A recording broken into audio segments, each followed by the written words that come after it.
Ano dapat ang tinatrabaho ni Sara dito sa bansa natin?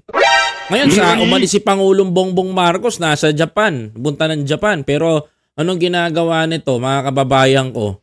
Wala, nasa ibang bansa din. Di ba? O, nangangampanya na.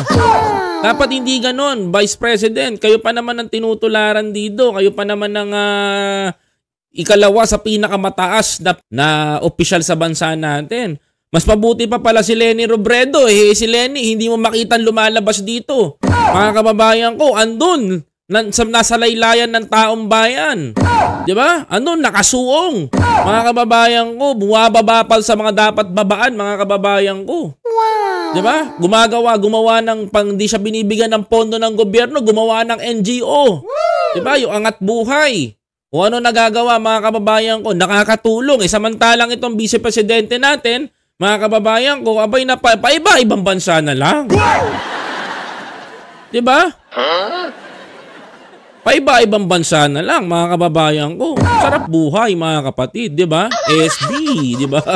SB. Sarap buhay. Oh, tuloy. At The Hague, Netherlands, kung saan binisita niya ang kanyang nakadetining ama. Naku, birthday nyo, ganyan ginagawa. Pero ang balita ko, yung mga rally daw dyan, ang pumopondo dyan, si Little Boy.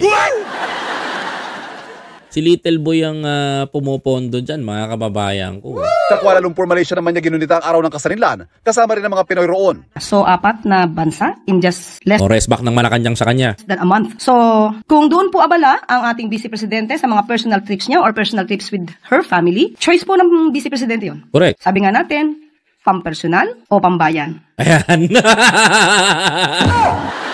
Alam mo, Atty. Claire, Atty. Claire, una sinakyan mo si sinakyan pa ni Atty. Claire yung salitang personal o pambayan.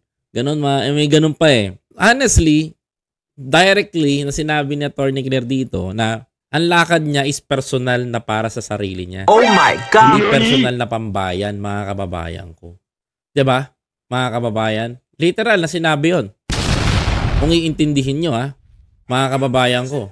That is the question. Correct. Sa hirit na ito, tinanong si Castro, nagkaroon ba ng paglabag ang bise sa mga sunod-sunod na biyahe? Ayan. Lumabag ba ang vice-presidente?